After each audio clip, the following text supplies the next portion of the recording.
നെറുകുന്തല അടിച്ചാൽ പൊളിച്ചേക്കണം കേട്ടോ. അതിൽ നമ്മളടുത്ത് അടിക്കും, ഒന്ന് പടപട അടിക്കുക. സപ്പോസ് നമ്മളിത് വള്ളത്തെ പോയിക്കൊണ്ടിരിക്കുക കേട്ടോ. നമ്മൾ ഏതെങ്കിലും സ്പോട്ടിൽ ചെന്നിട്ട് മീൻ അടിക്കാനുള്ള പ്ലാനിലാണ്. മൂന്നുപേരും കൂടെ പോയിക്കൊണ്ടിരിക്കുകയാണ്. അപ്പോൾ സ്പിയർ അടിക്കാൻ വേണ്ടി നമ്മുടെ ആശാന്റെ ഇറങ്ങിയിട്ടുണ്ട്. അപ്പം ഇങ്ങനെ അടി പൊട്ടിച്ചൊക്കെയല്ലേ? പിന്നല്ല, രണ്ടുപേരും തകർക്കാൻ പോവുകയാണ്. ഞാനിത് കാണാൻ പോവുകയാണ്. ആയുധം എടുത്ത് ഞാനിത് ഫസ്റ്റ് ടൈം ആകട്ടെ ഈ പരിപാടി കാണാൻ പോണത്. നമുക്ക് ഏതായാലും ഇറങ്ങിപ്പോയിട്ടുള്ള പരിപാടിയൊന്നും നടക്കിയല്ല. അറിയാൻ പാടില്ല, ഇവിടെ വെള്ളം ഷോക്കായോണ്ടേ. അതെ,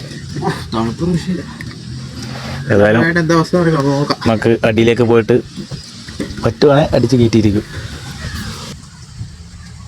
ഗൈസ്, അവർ രണ്ടുപേരും മുങ്ങിയിട്ടുണ്ട്.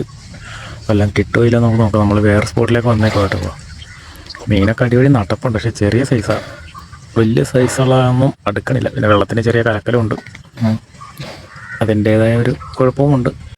നമ്മളിന്ന് ഫസ്റ്റ് മീൻ അടിച്ചിട്ടുണ്ട് കേട്ടോ. എന്നാ ചെമ്പല്ലിയാ? ചെമ്പല്ലിനെ അടിച്ചിട്ടുണ്ട് കേട്ടോ.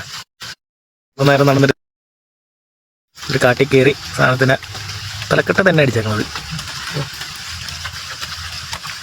കൊള്ളാം, എൻ്റെ ലൈഫിലെ ഫസ്റ്റ് എക്സ്പീരിയൻസ് ആട്ടോ. സാധനത്തിന് പിടിക്കണത് ചൂണ്ടാൻ പോലും കണ്ടിട്ടില്ല. ഇതിന് ഒരു ചെമ്പല്ലിനെ അടിച്ചിട്ടുണ്ട്.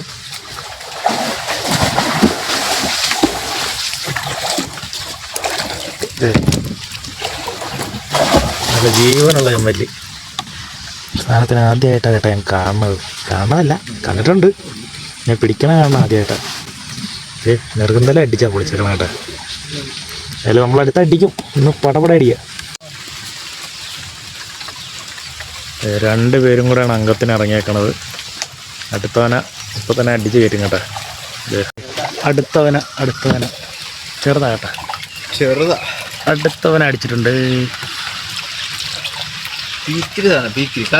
കറി വെച്ചേക്കാം. അങ്ങനെ നമ്മുടെ രണ്ടാമത്തെ മീനും കയറിയിരിക്കുകയാണ്. ഒന്നാമത്തെ ദൈവം കിടക്കണം. ഗൈസ്, എന്തിനോ അടിച്ചിട്ടുണ്ട്. പുല്ലനടിച്ചിട്ടുണ്ട്. പുല്ല്